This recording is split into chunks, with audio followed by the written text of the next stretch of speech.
Mélanie Laurent n'a pas choisi la simplicité concernant sa vie personnelle, mais elle a écouté son cœur. En effet, l'actrice française, qui fête en ce mardi 21 février ses 40 ans, vit désormais le rêve américain loin de la France, puisqu'elle est installée dans la mégapole de Los Angeles. Mais la comédienne ne s'est pas rendue là-bas par hasard, ni uniquement dans un but professionnel pour se rapprocher d'Hollywood, car elle y vit aux côtés de son compagnon, un producteur américain. Ensemble, ils ont eu une petite fille nommée Mila en 2019.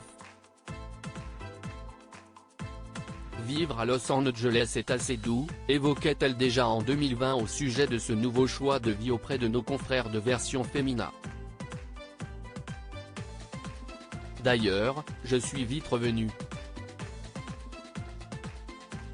Je suis rentré au premier confinement, mais j'y retournerai, car le père de ma fille, qui m'a suivi en France, est américain. Il vit ici depuis 2 ans et il s'y plaît mais, avec le confinement, il ne voit pas le pays sous son meilleur jour, développait-elle alors. Une vie entre 2 continents seulement, Mélanie Laurent avait déjà eu un premier enfant, un fils prénommé Léo, avec un technicien du cinéma en septembre 2013. Or celui-ci est resté en France, en Bretagne plus précisément.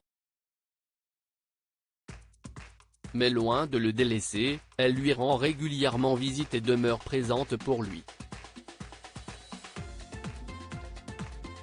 Je n'aille jamais autant travailler que depuis que je suis maman. Je veux pouvoir dire à ma fille que je suis une femme et une artiste libre. Mes enfants s'adaptent à mon travail et à ma vie, et moi au leur.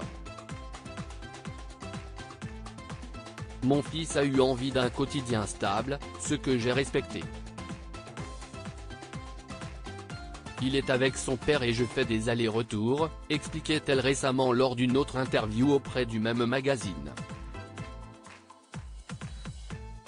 Dans un précédent entretien accordé au magazine Madame Figaro, peu de temps après son installation en Californie, Mélanie Laurent avait expliqué que les grandes décisions de sa vie sont liées à une histoire d'amour, si est parce que j'ai rencontré un Américain qui vit à Los Angeles que je suis partie.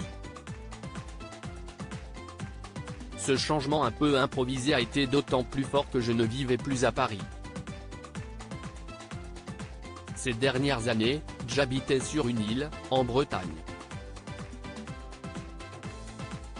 Je suis donc passé de ma petite île à cette mégalopole, où je me perds un peu parfois. Cette décision de s'installer aux États-Unis, je l'ai prise parce que notre vie ensemble est ici. Mais rien n'est gravé dans le marbre. Je n'ai pas l'impression d'avoir lâché la France. J'ai gardé un pied-à-terre à Paris, où j'ai ma famille, mes amis, concluait-elle.